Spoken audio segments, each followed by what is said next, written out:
إن الحمد لله نحمده ونستعينه ونستغفره ونعوذ بالله من شرور أنفسنا ومن سيئات أعمالنا من يهده الله فلا مضل له ومن يضلله فلا هادي له أشهد أن لا إله إلا الله وحده لا شريك له وأشهد أن سيدنا محمدا عبده ورسوله اللهم صل على سيدنا محمد وعلى آله وأصحابه ومن تبعهم بإحسان إلى يوم الدين أما بعد فيا عباد الله أوصيكم وإياي بنفسي بتقوى الله فقد فاز المتقون حيث قال الله تعالى في كتابه الكريم أعوذ بالله من الشيطان الرجيم بسم الله الرحمن الرحيم يا أيها الذين آمنوا اتقوا الله حق تقاته ولا تموتن إلا وأنتم مسلمون.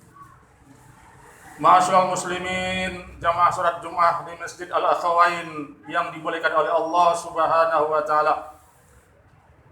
Marilah sama-sama kita memanjatkan puji dan syukur kita kepada Allah yang mana telah memberikan kita berbagai macam karunia dan nikmat-Nya sehingga kita bisa melaksanakan salah satu kewajiban kita salat Jumat berjamaah di masjid yang mulia ini. Salawat dan salam mari kita perbanyak kepada baginda Rasulullah sallallahu alaihi wasallam, kepada para keluarganya dan kepada para sahabatnya. Mudah-mudahan kita termasuk orang yang mencintai baginda Rasulullah sallallahu alaihi wasallam. Jamaah salat Jumat yang dirahmati Allah Subhanahu wa taala. Bahaya pergaulan bebas, bahaya seks bebas. Insya Allah kali ini akan diberikan judul oleh khatib pada kesempatan yang baik ini. Kita baru aja mendengar dan mengetahui ada sebuah yang namanya peraturan Menteri Pendidikan dan Kebudayaan, yaitu mengenai peraturan kekerasan seksual yang ada di lingkungan kampus, yang mana peraturan itu banyak diprotes oleh berbagai macam ormas dan diprotes juga oleh pribadi-pribadi masyarakat, yang mana peraturan itu sangat-sangat tidak jelas dalam rangka untuk menjaga supaya masyarakat, khususnya kampus, khususnya mahasiswa, terbebas yang namanya perbuatan zina. Ini adalah permen ataupun peraturan Menteri nomor 30 tahun 2021. Para jamaah yang dirahmati Allah Subhanahu wa taala, kita selaku umat muslim, kita selaku yang beriman, kita harus menjaga yang namanya syariat yang diturunkan oleh Allah Subhanahu wa taala. Masalah perzinahan, masalah seks bebas itu sangat dilarang dalam Islam, jelas. Tidak ada alasan apapun. Beberapa orang yang memprotes, beberapa orang masih memprotes, berarti di situ ada kesalahan. Pada kesempatan yang baik ini, kita tidak mungkin mengkaji satu persatu apa itu peraturan menterinya. Yang jelas pada kesempatan yang baik ini, kita akan lebih menjelaskan bagaimana resikonya kalau seandainya pergaulan bebas, seks bebas, seksual bebas menjadi wabah di masyarakat kita, di negara kita yang tercinta ini. Ma'asyiral muslimin rahimani wa rahimakumullah. Dalam Al-Quran, Allah Subhanahu wa ta'ala berfirman dalam surah Al-Isra, "Wa la taqrabuz zina innahu kana fahishatan wa sa'a sabila." Janganlah kamu mendekati zina. Ini ayat yang mendekati aja tidak boleh, apalagi melakukan perbuatan zina. Dengan alasan suka sama suka tidak dilarang. Itu adalah suatu kekeliruan. Karena bagaimanapun yang nama zina itu, walaupun suka sama suka, termasuk itu adalah zina. Kecuali dia diikat oleh tali yang namanya pernikahan. Jamaah salat Jumat rahimani wa rahimakumullah.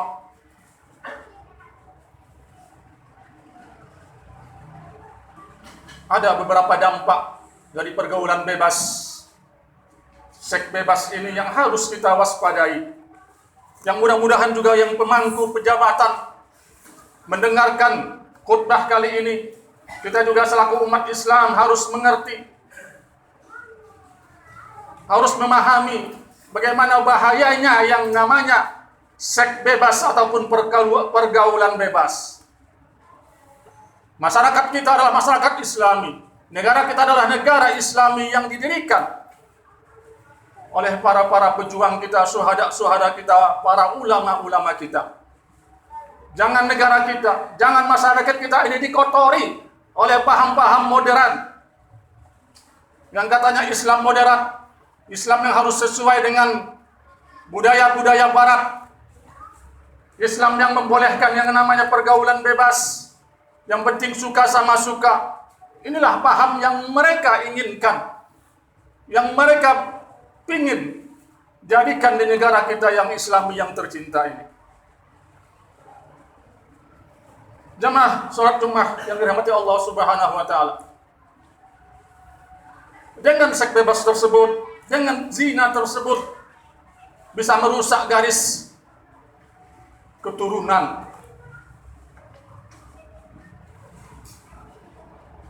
Seseorang yang berbuat zina yang tidak dilandasi oleh pernikahan, seandainya dia melahirkan seorang bayi, disitulah rusaknya keturunan. Makanya kita lihat banyak orang-orang yang menggugurkan kandungannya karena dia berbuat zina di luar pernikahan. Ini sangat-sangat menyakitkan sekali. Seseorang yang lahir dari perzinahan, dia tidak bisa menerima yang namanya harta waris.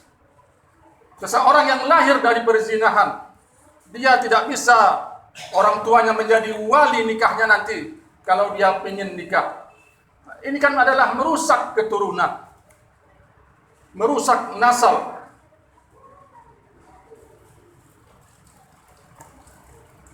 Masyaallah muslimin rahimani wa rahimakumullah. Adapun faktor yang lain kita lihat, faktor sosial. Bagaimana yang namanya zina ini, yang namanya kebebasan seksual ini bisa meruntuhkan norma-norma masyarakat, bisa meruntuhkan norma-norma keluarga. Inilah yang harus diketahui oleh para pejabat kita sebelum dia membuat suatu keputusan. Ini penting, karena kita umat Islam yang mayoritas di negara kita tercinta ini.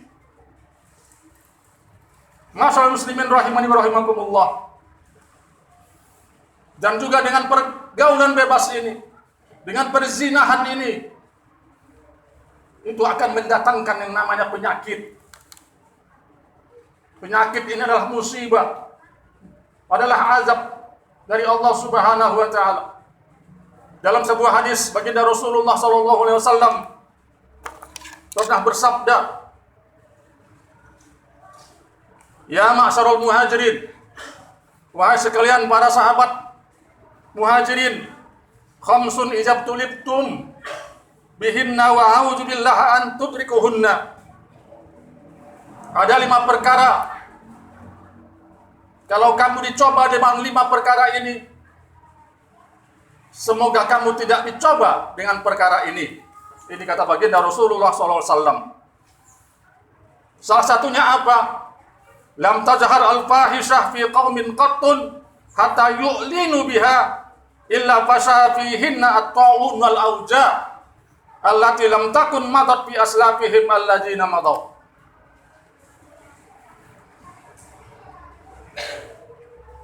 Tidak akan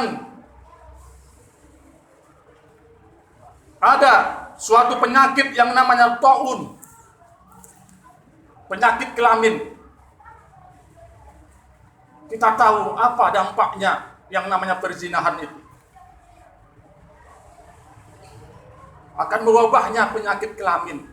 Itu kalau seandainya perbuatan fahisyah ini, perbuatan keji zina ini sudah mewabah di suatu kaum dan mereka sudah terang-terangan dengan perbuatan tersebut. Ini yang kita takutkan. Dengan permen ini, dengan peraturan menteri ini bisa di kampus-kampus mereka bebas, asalkan suka sama suka. Kita lihat sekarang bagaimana perkembangan teknologi. Di mana-mana orang mudah mengakses yang namanya konten-konten porno yang bisa mengumbar syahwat, yang bisa mendekatkan kepada zina, apalagi ditambah dengan peraturan menteri yang sembarangan ini. Ini yang harus kita waspadai. Ini yang harus kita ketahui. Mudah-mudahan dengan doa para pejabat kita, menteri yang bersangkutan mendengar suara umat Islam, mendengar suara para ulama, supaya peraturan ini cepat-cepat diganti ataupun direvisi. Ma'asyiral muslimin rahimani wa rahimakumullah. Adapun faktor yang lain apa? Zina ini bisa mengundang yang namanya azab Allah.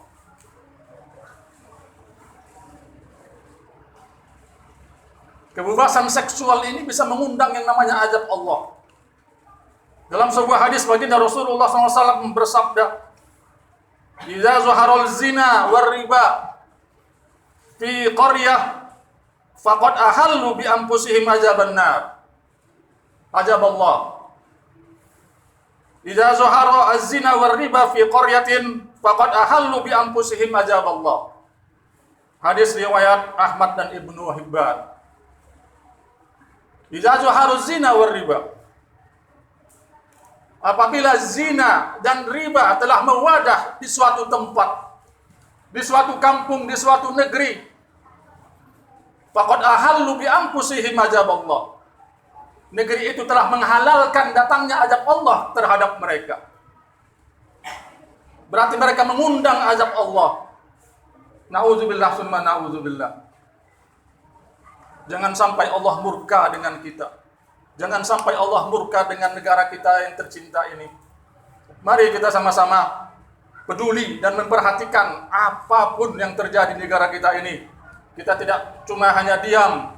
Kita tidak cuma menerima apa yang mereka lakukan, kita juga harus bisa mengkritisi ataupun memberikan nasihat buat para pejabat kita yang telah mengurusi urusan rakyat kita ataupun bangsa kita yang tercinta ini. Barakallahu li wa lakum fil Qur'anil azim wa nafa'ani wa iyyakum bima fihi minal ayati wa dzikril hakim wa taqabbala minni wa minkum tilawatahu innahu huwas samiul alim.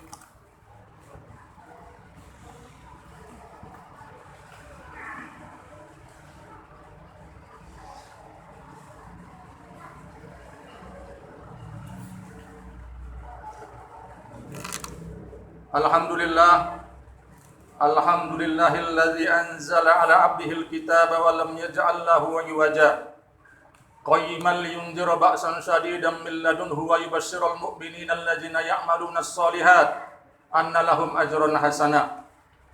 Asyhadu an la ilaha illallah wahdahu la syarika lah wa asyhadu anna sayyidina Muhammadan abduhu wa rasuluh.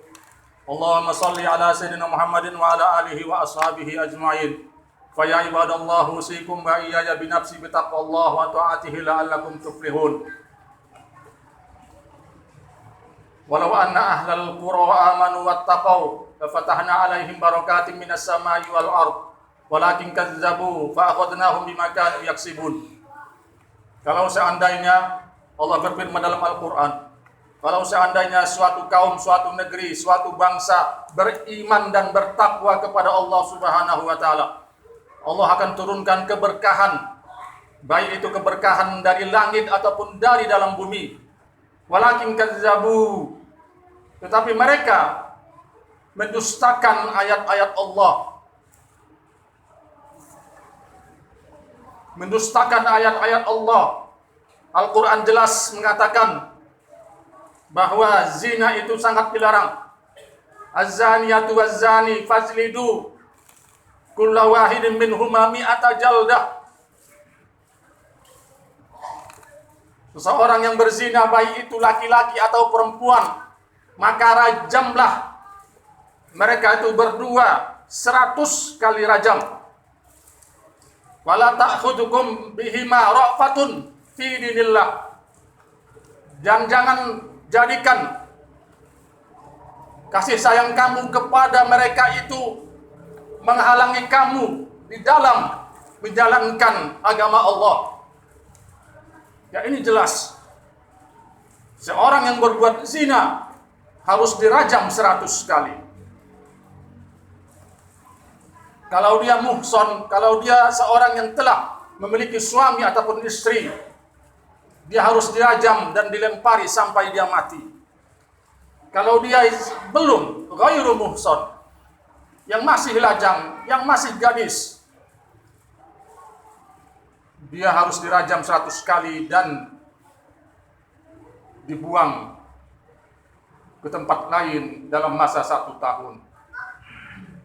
Ini sangat sadisnya hukuman bagi orang-orang yang berzina. Kita sekarang marak sekali yang namanya pergaulan bebas. Baik itu di sekolah, baik itu di lingkungan masyarakat kita. Kita sedih. Anak-anak muda, penerus-penerus bangsa.